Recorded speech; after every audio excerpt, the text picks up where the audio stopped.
Bwana Yesu asifiwe, ndugu mpendwa. Ninakuletea mafundisho haya yaliyofundishwa na mtumishi wa Mungu Chris Ndikumana, anayefahamika na anajulikana kama mwinjilisti na mhubiri ambaye anafundisha sehemu mbalimbali katika uso wa dunia. Na haya ni mafundisho ambayo ameyafundisha tangu mwaka wa 2017 tarehe 13 mwezi wa 3.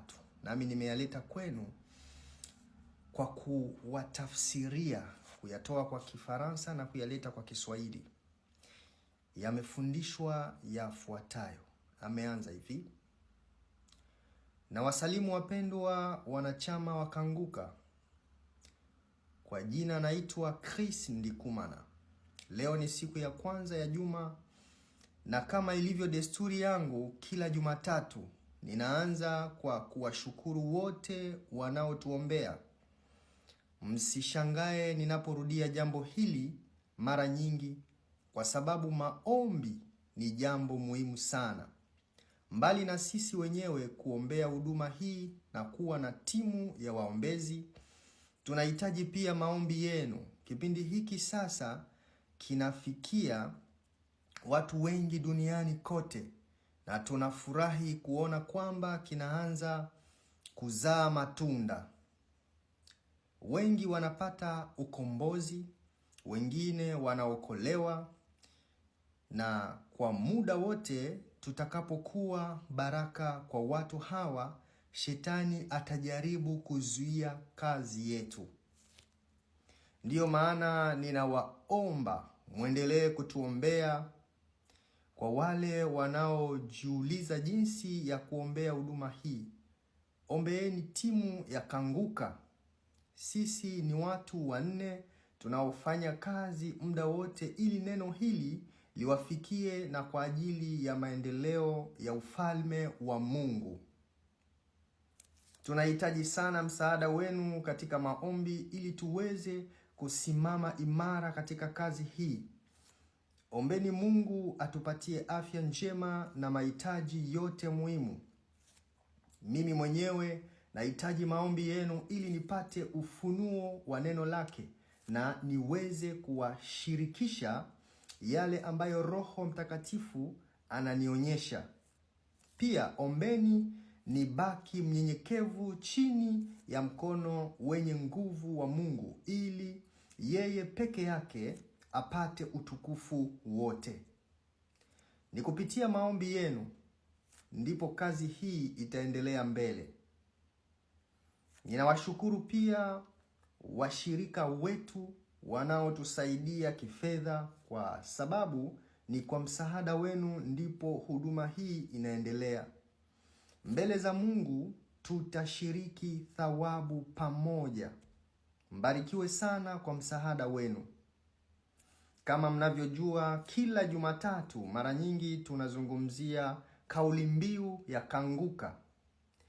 Ni kanuni 3 ambazo tumeamua kuzifanya msingi wa maisha yetu ya kila siku. Kwanza, kukabili mapenzi ya Mungu hata kama yanapingana na mapenzi yetu. Pili, kuomba kila siku. 3, ni marufuku kunungunika au kulalamika. Badala yake tumshukuru Mungu katika kila jambo na kila wakati. Ukifanikiwa kuishi kwa kufuata mambo haya, na kuhakikishia kwamba hakuna kitu kitakachoweza kukuzuia. Amen. Si shetani, si mapepo, wala jambo lolote duniani litakaloweza kukushinda. Kwa nini narudia mara nyingi? Kwa sababu si rahisi kuyaishi kwa vitendo. Nami mwenyewe ninaomba ili niishi kulingana na kauli mbiu hii, kwa kuwa najua ni vita vya kila siku. Kuna vikwazo na changamoto zinazotuzuia kusonga mbele. Ndiyo maana mara nyingi Jumatatu ninazungumzia vikwazo hivyo vinavyotuzuia kutekeleza kauli mbiu yetu.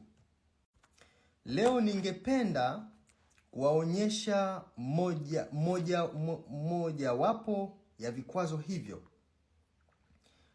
usumbufu na vikengeusha fikra vya Shetani. Mara nyingi bila kujua, vikengeusha fikra hivyo hulisha mwili wetu wa asili. Ninamaanisha mambo yote yanayotupotezea muda bila faida ya kiroho. Ikiwa unatumia saa 4 au 5 mbele ya television bila kujenga kiroho, basi unalisha mwili wako. Mwili unapolishwa kwa aina zote za vikengeusha fikra, roho yako huachwa nyuma. Matokeo yake ni kutokuwa na uwiano, roho dhaifu. Hii ina maana kwamba utapata ugumu kuomba na kudumisha maisha yako ya maombi. Roho yako haitakuwa imelishwa vizuri kwa sababu mwili umepewa nafasi kubwa zaidi. Tunailishaje roho yetu? Kwa kutafakari neno la Mungu. Katika Zaburi 1:2 tunaona mtu anayependezwa na sheria ya Bwana na kuitafakari mchana na usiku. Ningependa maneno ninayowashirikisha